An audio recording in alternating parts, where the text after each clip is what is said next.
I know people will be intrigued to find out. What they it's like. see it from like Instagram and the glitz and the glamour. Is it as glamorous in real life? It is, yeah. I mean, there's open houses every single week where you go into villas for 20, 30 million. There's a DJ there.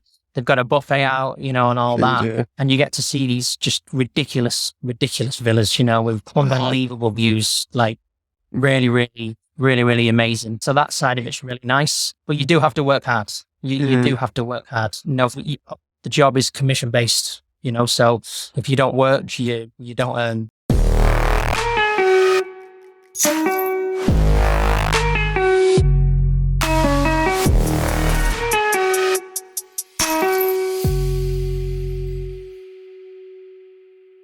Hello, and welcome back to another episode of the podcast Chatzzz.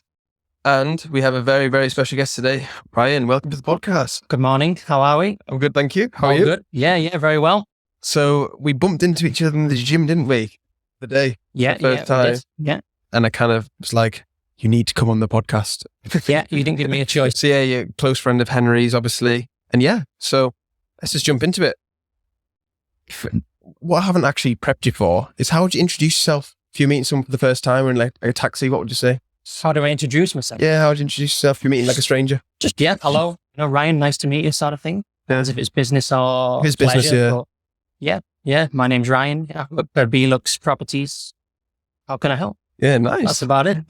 And then let's do the 3 facts then. So I prepped you just before. You had a bit more time than Holly. Yeah, I did, yeah. What we got? 3 facts about me. I come from Warrington originally, a little town between Manchester and Liverpool. I was pretty much a gardener for 10 years on and off. And now I live in Marbella and own my own real estate company. So, yeah. Obviously things have happened in between that, but that's the short story. Yeah. So Warrington then, what was it like growing up in Warrington? Like my mum and dad are from Liverpool. So I spot Everton and stuff. I know Warrington's in between. I think my mum maybe lived there at some point of her life, but what was it like in Warrington? I mean, to be honest, it was all right. I had quite a good upbringing, a lot of friends. It was raining almost every single day there. So, you've got to find things to do which are not outdoors. But as far as, like growing up there, it was all right. I went to school there, went to college there actually. And it wasn't too bad really. Just the main thing for me was the weather.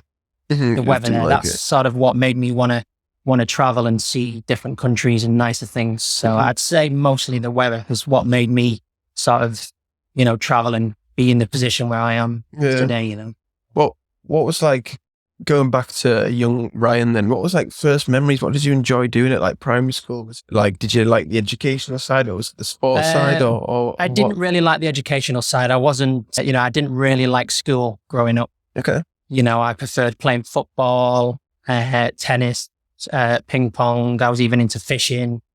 For me, I liked everything around school. So I wasn't really like massive into school when I was younger. My favorite projects were probably art and wood design. Nice. Things like pretty maths. practical. Yeah. I've always been quite hands-on, so things like maths, geography, science, history, I wasn't too keen on them. It's the other things I, looked forward to. Yes. Was sport a big thing for you then growing up? Yeah. I was really into football, really into football. Who do you support them? Manchester United. Okay, so you're like a bit better than us at the moment. Yeah, I supported them when they used to be good, basically. When David Beckham was playing, when they had the good team. Oh, have you watched his documentary? I did, yeah. It was amazing. What do you think? Yeah, it's really good, isn't it? Really, really good. He's had quite a tough life. I mean, not tough, but the ups and downs of his career were, I couldn't believe it, really. I always find them like sporting documentaries so interesting. Yeah. Because you only see them face value, don't they, when they're performing, fighting, playing football or whatever. And then you actually get to know them and you think. Yeah, at the end of the day, you don't have. They're humans. Yeah, you don't have a clue, do you? You see these documentaries and they're at home saying, we didn't leave the house for a week because of the press, or we were getting threats and things like this. I wasn't eating it. It's terrible, really. It makes you think twice about, everything. Yeah. So was that what you wanted to be when you were growing up, a footballer? No, I loved football, but I knew I wasn't good enough to be a footballer. Really? Surely at that age, everyone thinks they're good enough. No, I didn't. Honestly, I didn't. I just loved it. I wasn't very good, to be honest. Yeah. And I sort of knew that, but I just really enjoyed it. Yeah. like I was the camaraderie. I was quite small and skinny at school, like really, really small, and everyone else started like developing sooner than me. So it got to the stage where I was just getting pushed off the ball all the time, injured and everything. And that's when I sort of lost interest a little bit and discovered different things. But I guess I didn't have a clue what I wanted to be, when I grew up, when I was younger. I didn't really have a passion, really. Yeah. And I'd say I probably still didn't know what I wanted to do up until the age of 32, 33. I've tried so many different things since I was 16 until to the age of 32. So yeah, a lot of different career changes and things like that. I suppose then you get to find out what you like and what you don't like and what you're good at and what you're not so good at, isn't it? Yeah. For me, it was more about the experiences. My dad gave me some really good advice, actually. I thought it was good advice. He said, son, don't settle down until you're 30. Don't worry too much about the future. Don't worry about finding a partner. Just enjoy yourself. Just enjoy your 20s. So pretty much that's what I did until I turned 30. But then I'd say it had an opposite effect. When I turned 30, I was like, oh my God. We get my shit together now. Got to get my shit together. Got to settle down. I remember I was in New Zealand. I had my 30th birthday there. And I was like, oh my God, I'm still traveling, enjoying myself. Like, I need to think about the future. So I flew home. I got sponsored to stay there, live there, but I cancelled all that, flew home, back to Warrington, got a dog, bought a house, and was like, right, I've got to settle down. I've got my shit together now. Yes. And that's what I did. It was weird. 29, I didn't think like that. And then something just clicked, what my dad said. And I turned 30 and I thought of things different. Yeah. How old are you when he told you that then? I gave you that advice. 15, really? 16. Yeah. It's pretty good advice at that age, isn't it? Normally, parents would be like, you need to get good A-levels, you need to go to university, you need to get a degree. Yeah, very different advice. Yeah. So then, as 16 then, what did you kind of do up until 30 when you came back? Like you said, obviously you're in New Zealand. What did you do back? What kind of different things did you do? Well, I actually went to college and studied garden, believe it or not. I did a national diploma. You can do that at college? Yeah, believe it or not. Yeah, you can. So I did a national diploma in landscape and, I did a diploma in landscape and amenity horticulture. So that was sort of the job I took with me all over the world. I lived in Australia for 3 years. Lived in New Zealand for 2 years, lived in Canada for a year, lived in Indonesia for a few months. And I sort of took that job and that's what I did for most of my 20s. That's amazing, yeah. So, just be able to travel with your job, isn't it? That's what you want. Yeah. I mean, I definitely had some career sort of changes in between. Like in Australia, I wanted to be a scuba instructor, a scuba diving instructor. In New Zealand, I wanted to be a skydiving instructor. So I've never, like I said, I've never really been 100% sure what I've wanted to do. And I've tried many things. What was your favorite place you've been to then? Because I've never been to Australia or New Zealand or Canada. I was actually born in America though, fun fact. Oh, really? In Boston, Massachusetts. Oh, wow. Got American passport, yeah. Oh, nice. But I've never been to Canada or Australia or New Zealand. Yeah. Oh, they're amazing. New Zealand and Canada are quite similar. But I'd probably say New Zealand was my favorite place. Why would you say that? It was just so laid back there, like the atmosphere there, the vibe. Everyone was just really chilled out. It wasn't too busy. It's quite a big country and the population was quite small. So anywhere you wanted to go traveling, it was just one big open road to get to here, to get to there. Like the traffic in the UK is just a nightmare. It's just madness. But New Zealand was and it had everything. They had huge mountains, so you could go for walks, mountain biking. In the winter, you could do skiing there, snowboarding there. And the scenery there was just unbelievable. Yeah, definitely recommend New Zealand. Oh, definitely. That's cool. Yeah, I know one of my clients, he says he loves New Zealand. So it's just different over there. You know what I mean? Yeah, and the people are just also friendly. Same with the Aussies in Australia. I loved it there as well. Just so friendly. All they want to do is go surfing and go to the pub and have a beer after. Really laid back. Proper social. Yeah. No work, all social. Yeah. And then did you go solo? Was it solo traveling then? Or did you go with anybody else? I've done a bit of both. My first trip was around Europe with 4 of my mates. We built a camper van and traveled Europe for 6 months. We got this huge Mercedes Sprinter van. We all sort of pitched in and took us 6 months to build it, like bunk beds in it, slept like 6 people, and just traveled Europe for 6 months. So that was my first trip. That's when I got the traveling bug. But that was, it was brilliant. Because I think a lot of people in the UK, maybe more so in the north, they don't seem to really leave the hometown or the home city, do they? They're quite like set on just staying in the same place, and they don't really explore, apart from maybe going on holiday once or twice a year somewhere. Whereas there is a big wide world out there, isn't it? And even just exposing yourself to different like nationalities and cultures and stuff, you grow and develop as a person, don't you? And you understand the way the world works a bit more. So like you must have gained invaluable life experience. 10, 12, however many years it was. Yeah. I mean, I used to, every year I'd come home to see family and friends, and I couldn't believe each year I'd come home and my friends are still doing the same thing, still got the same job. Nothing's changed, still drinking in the same pub. They just look a little bit fatter and a little bit balder maybe. Literally. And even 10 years now, I bet I could go back now and some of them are still doing the same job that was supposed to be a temporary job, since they were 18, and they've not explored the world. And it's changed me as a person, and the memories I have, it's write a book. Yeah, exactly. Yeah. But that's what I mean. Some people are just happy and content doing that, aren't they? But like when you go back and you've got stories to tell and stuff, and they're like so interested, and you think, what are you doing? Like at least try something different. You complain about your job anyways. Why don't you just do something else? I don't know. It's weird. Exactly. I mean, listen, if that's, some people don't like it, do they? Some people don't like to travel, so if that's... They don't like change either. Yeah. So, but for me personally, I couldn't believe it really. Yeah. So then at 30, when you got your shit together then. Yeah. What were you thinking? Were you just thinking, this is me now with my dog in my house? I'm set for life. Yeah, I was. Yeah.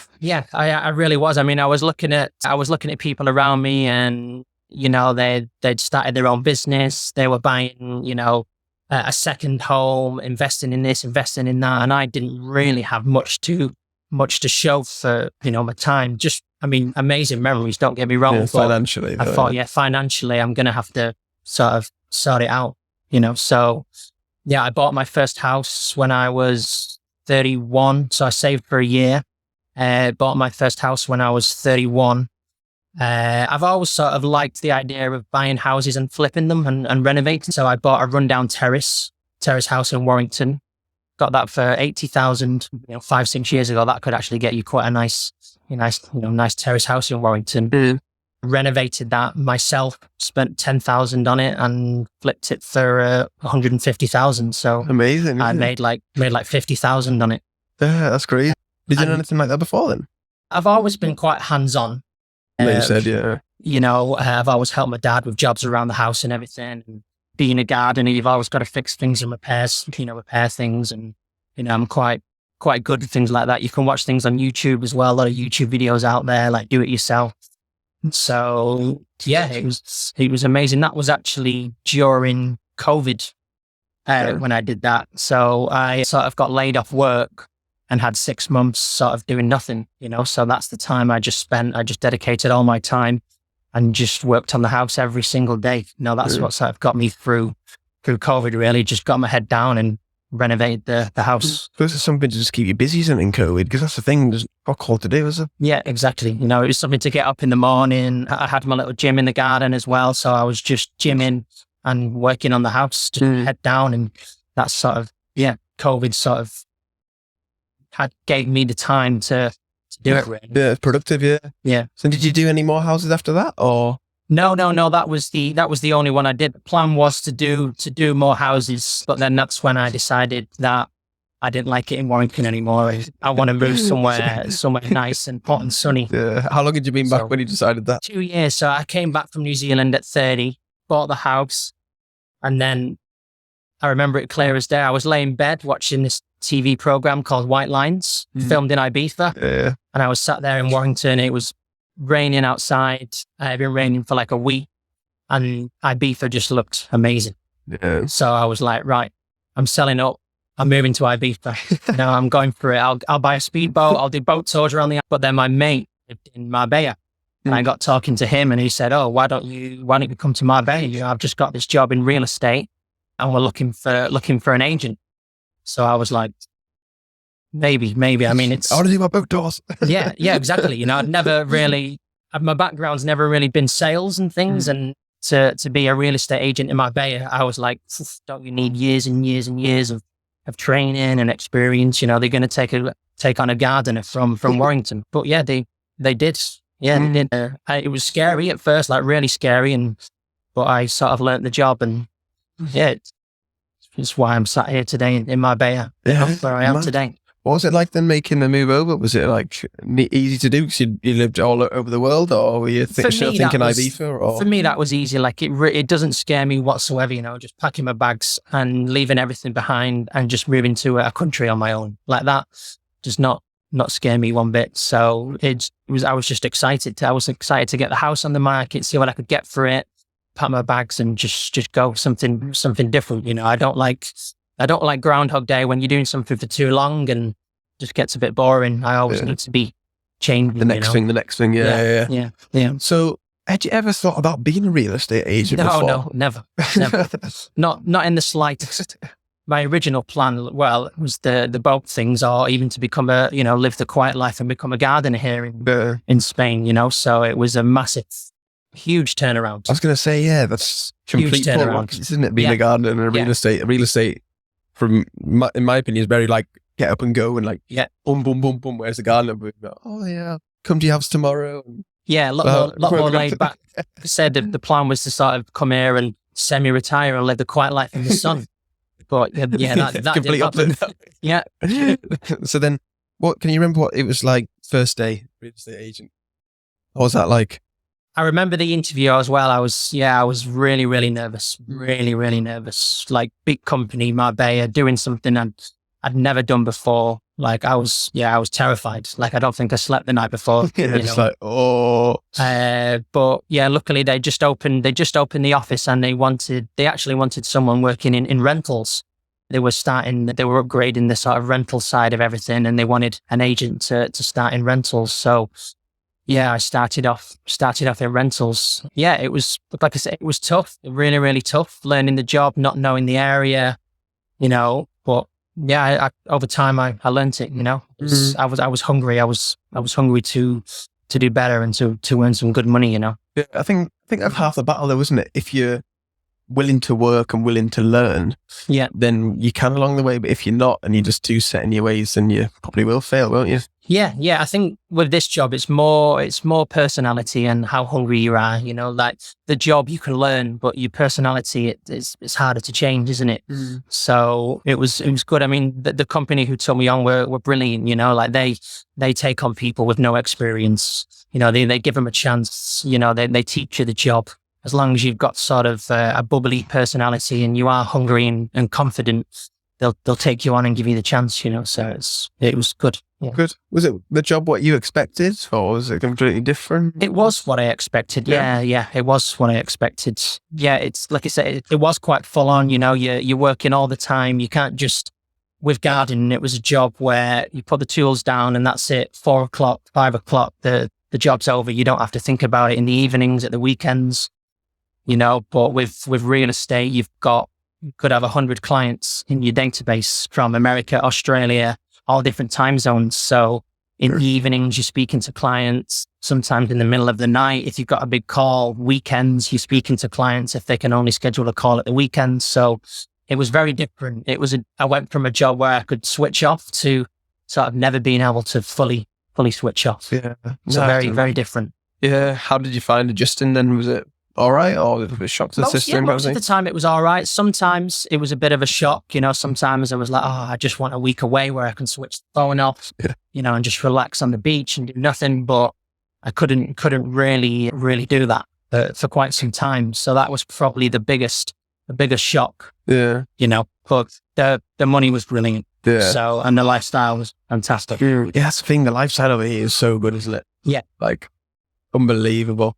Yeah, and I was saying to Holly earlier, it's what you make of it as well. You can go out to all the flashy places, or you can go to the gym and be healthy, or go to like the traditional local places as well. That's the beauty of here. You've got your little local Spanish tapas restaurant where you can go out and spend €30 on, you know, a meal for 2 and drinks, and then you've got the fancy places, where you can spend €300 on one meal. So you really have got the option to do both, which is brilliant. Really.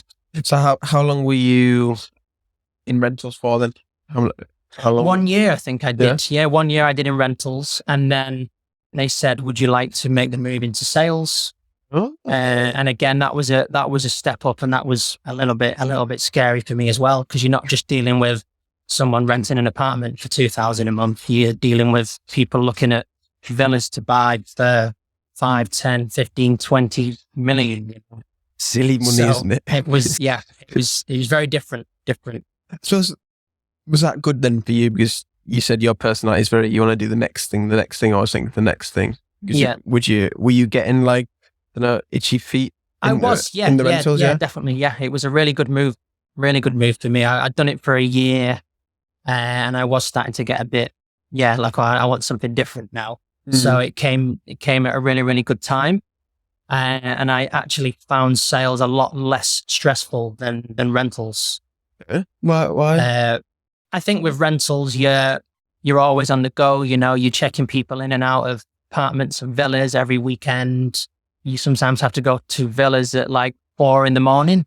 because the flight's at 6 to check him out and check the villa, and then maybe someone has damaged something in the villa. And then you have to say like, okay, you've done this. And they're like, no, that was already done before. And it was just every week there was something, you rent them an apartment, and, you still have to manage that apartment as well. For long-term rentals, you give someone an apartment for a year, you have to manage that for a year if there's any issues. So your clients are always ongoing. Yeah, stacking up. Yeah. Sounds more like a concierge service, isn't it, really? Yeah, it is. Yeah, we did everything as well. We didn't just, do the rentals. We offered them like airport pickups and private chefs, cleaning services. So it was really, really ongoing. So I actually found the move into sales a lot less stressful, and I actually had more free time, in the evening and in the weekends to go to the beach and things like that. Yeah. So what's it actually like doing sales then in Marbella as a real estate agent? Because I know people will be intrigued to find out what it's like. They see it from like Instagram and the glitz and the glamour. Is it as glamorous in real life? It is, yeah. I mean, there's open houses every single week where you go into villas for 20, 30 million. There's a DJ there. They've got a buffet out, and all that. Yeah. And you get to see these just ridiculous villas, with unbelievable views, like really, really, really, really amazing. So that side of it's really nice, but you do have to work hard. You do have to work hard. The job is commission based, so if you don't work, you don't earn. So you have got to put the effort in and work hard. And if you're hungry and you're that type of person, you'll do well. Because everyone seems to do real estate over here, don't they? It seems to be like, all right, I'll change my Instagram bio to real estate agent Marbella. Yeah. And then look good on social media. But just because you look good on social media doesn't mean you're successful, does it? Completely different. Yeah, exactly. Like there's, the competition is huge, absolutely huge. There's a real estate shop on every corner sort of thing. So you've really got to stand out. You've really, really got to stand out. You've got to be, you've got to be first. You've got to be hungry to make those calls. You've got to build that relationship with the client, as well. It's not just about selling houses. These clients, you could be working with them for a year. They first might get in touch and say, I want to buy in a year's time. And then every week, every month, you're calling them, how are things looking your end? Are you ready? The properties I sent you, what do you think? So you've really got to build like good relationships with your clients as well. Yeah. I think that's the most important thing, isn't it? Because if they're spending so much money, they want to deal with somebody who's sound. Yeah, exactly. Yeah. And you have to care as well. Yeah, you've got to get on. You can't just be a salesman. You have to sort of get on with them. They've got to like you and they've got to trust you. And I think because I've not really had a sales background, I've had a background in gardening. Pretty much the same.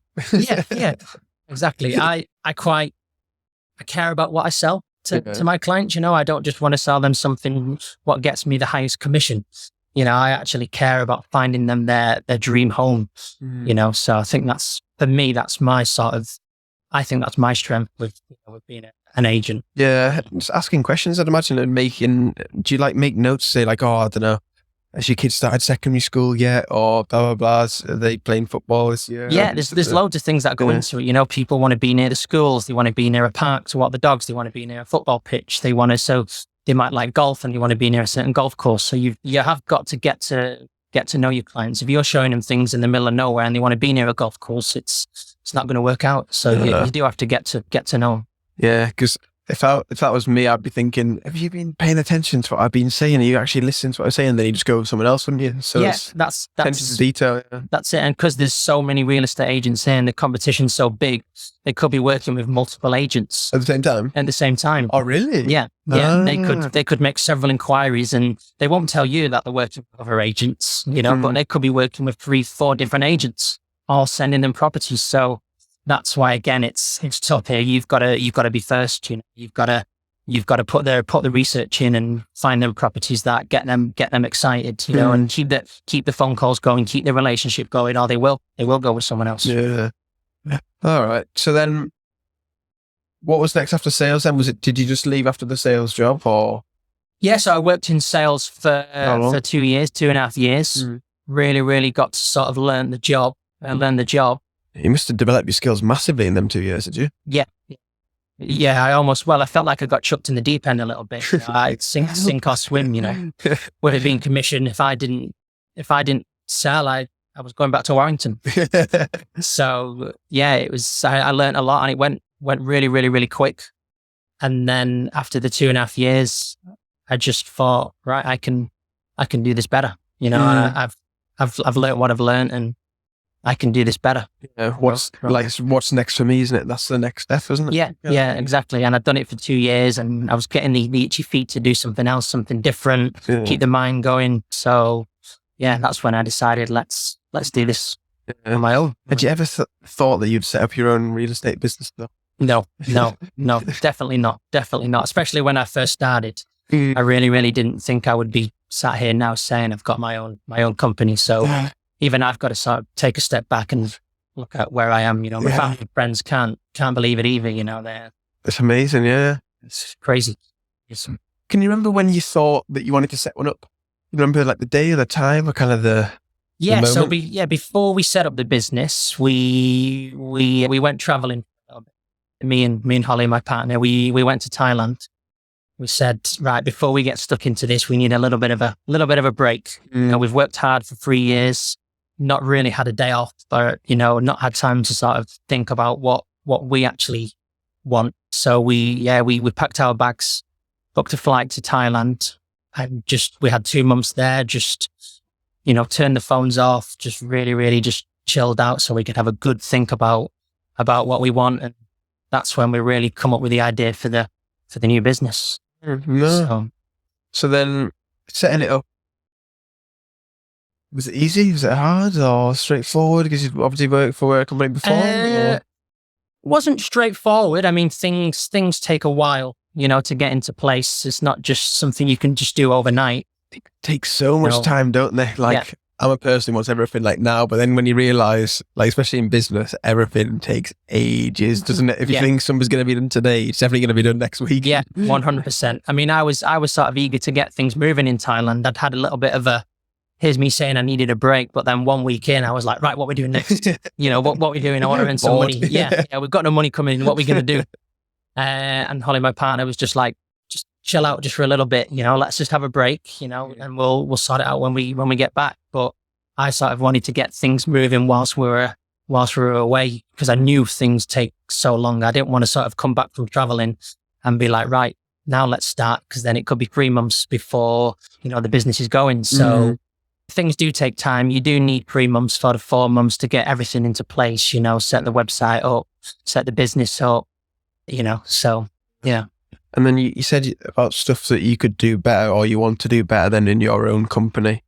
What kind of little things are you going to be doing differently, or what kind of things do you think that clients will appreciate more in that sense? Yeah, it's just about, for me, it was about investing the money wisely. You know, like the company who we used to work for, they built a games room in their office. They spent €30,000 on a games room.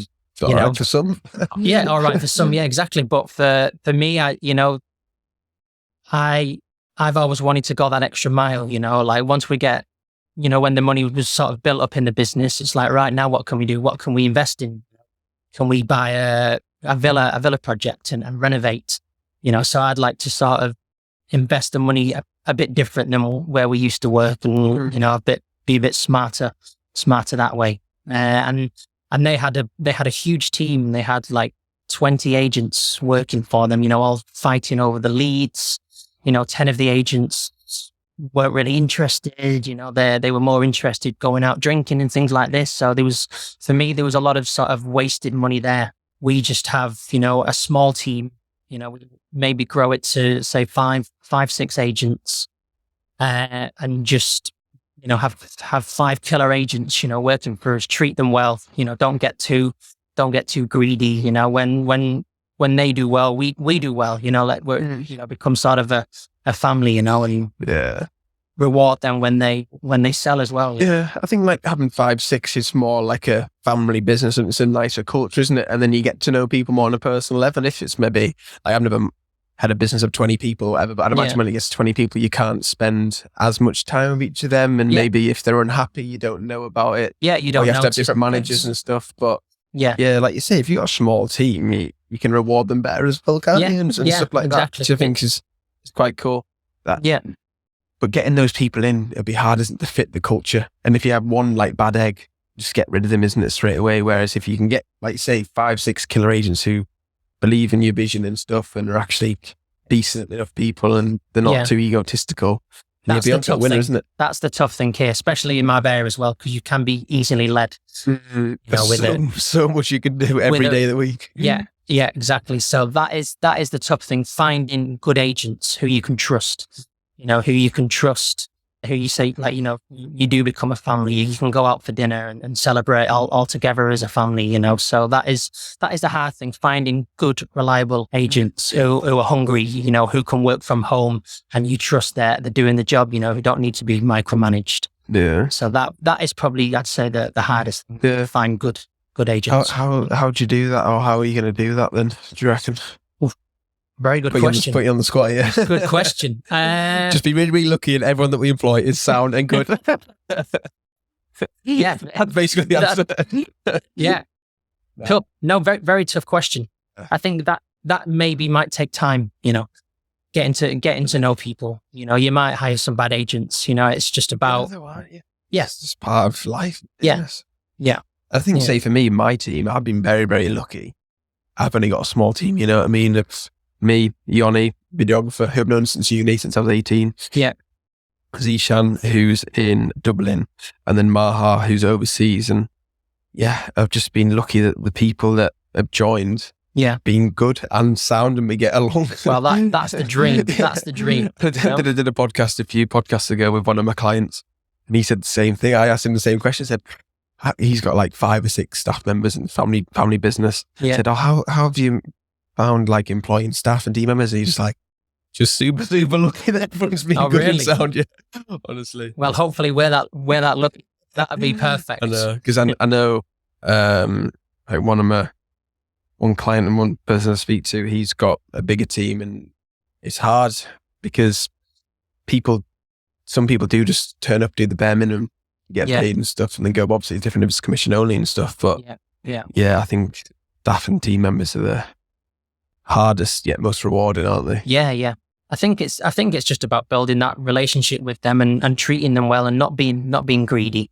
Not being not just paying them the bare minimum. Paying them slightly more than other agencies pay them, and rewarding them when they do well. It's about keeping them, because there's so much competition out there that got 1,000 agencies that they could go to who might pay them more. So it's about having that relationship for me with each one and treating them really well. Definitely.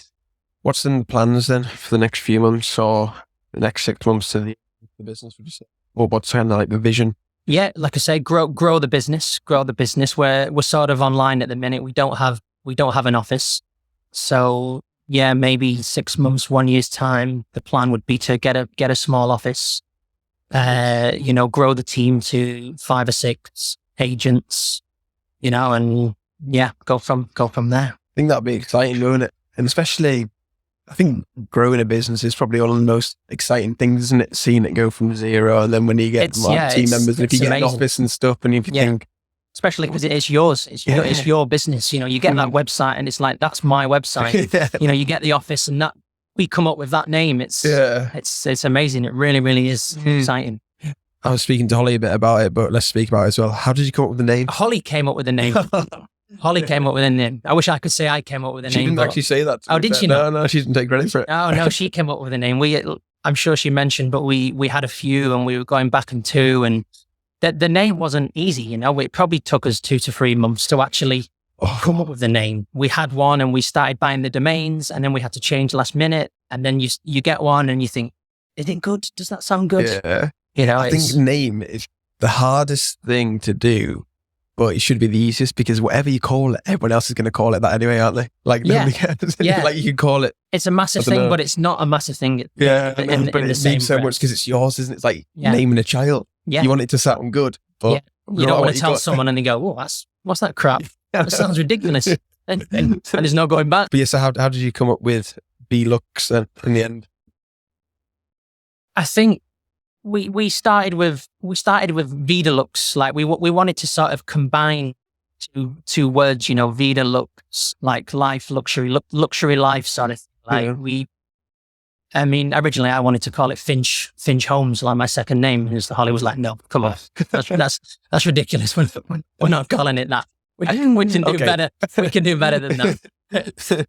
So yeah, she came up with the idea of sort of combining a couple of Spanish words together and things like this. And I was like, that's really, really cool, actually.